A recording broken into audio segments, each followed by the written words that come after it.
ആകയാൽ ഇപ്പോൾ യേശുക്രിസ്തുവിനോട് ഐക്യപ്പെട്ടിരിക്കുന്നവർക്ക് ശിക്ഷാവിധിയില്ല.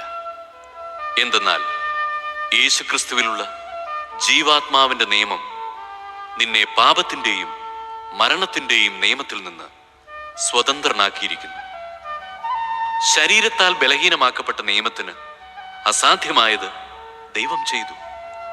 അവിടുന്ന് തന്റെ പുത്രനെ പാപപരിഹാരത്തിനു വേണ്ടി പാപകരമായ ശരീരത്തിന്റെ സാദൃശ്യത്തിൽ അയച്ചുകൊണ്ട് പാപത്തിന് ശരീരത്തിൽ ശിക്ഷ വിധിച്ചു.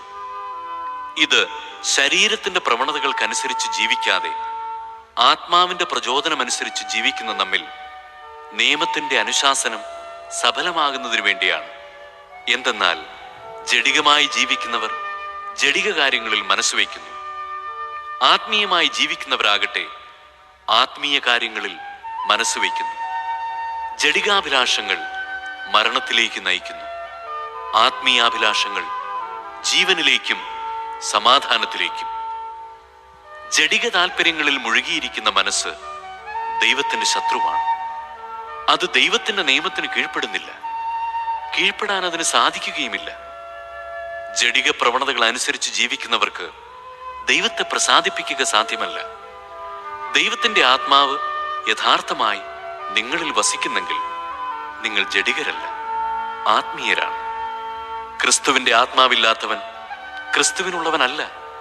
എന്നാൽ നിങ്ങളുടെ ശരീരം പാപം നിമിത്തം മൃതമാണെങ്കിലും ക്രിസ്തു നിങ്ങളിൽ ഉണ്ടെങ്കിൽ നിങ്ങളുടെ ആത്മാവ് നീതി നിമിത്തം ജീവനുള്ളതായിരിക്കും. യേശുവിനെ മരിച്ചവരിൽ നിന്ന് ഉയർപ്പിച്ചവന്റെ ആത്മാവ് നിങ്ങളിൽ വസിക്കുന്നുണ്ടെങ്കിൽ യേശുക്രിസ്തുവിനെ ഉയർപ്പിച്ചവൻ നിങ്ങളുടെ മർത്യശരീരങ്ങൾക്കും നിങ്ങളിൽ വസിക്കുന്ന തന്റെ ആത്മാവിനാൽ ജീവൻ പ്രദാനം ചെയ്യും.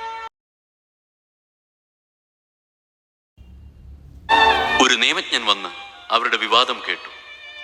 അവൻ നന്നായി ഉത്തരം പറയുന്നുവെന്ന് മനസ്സിലാക്കി അവനോട് ചോദിച്ചു, എല്ലാറ്റിലും പ്രധാനമായ കൽപ്പന ഏതാണ്? യേശു പ്രതിവചിച്ചു, ഇതാണ് ഒന്നാമത്തെ കൽപ്പന. ഇസ്രായേലേ കേൾക്കുക, നമ്മുടെ ദൈവമായ കർത്താവാണ് ഏക കർത്താവ്. നീ നിന്റെ ദൈവമായ കർത്താവിനെ പൂർണ്ണ ഹൃദയത്തോടും പൂർണ്ണ ആത്മാവോടും പൂർണ്ണ മനസ്സോടും പൂർണ്ണ ശക്തിയോടും കൂടെ സ്നേഹിക്കുക. രണ്ടാമത്തെ കൽപ്പന, നിന്നെ പോലെ തന്നെ നിന്റെ അയൽക്കാരനെയും സ്നേഹിക്കുക. ഇവയേക്കാൾ വലിയ കൽപ്പനയൊന്നുമില്ല. നിയമജ്ഞൻ പറഞ്ഞു, ഗുരു, അങ്ങ് പറഞ്ഞത് ശരി തന്നെ. അവിടുന്ന് ഏകനാണെന്നും അവിടുന്നല്ലാതെ മറ്റൊരു ദൈവമില്ലെന്നും അവിടുത്തെ പൂർണ്ണ ഹൃദയത്തോടും പൂർണ്ണ മനസ്സോടും പൂർണ്ണ ശക്തിയോടും കൂടെ സ്നേഹിക്കുന്നതും തന്നെ പോലെ തന്നെ അയൽക്കാരനെ സ്നേഹിക്കുന്നതും എല്ലാ ദഹന ബലികളെയും യാഗങ്ങളെയും കാൾ മഹനീയമാണെന്നും അങ്ങ് പറഞ്ഞത് സത്യമാണ്.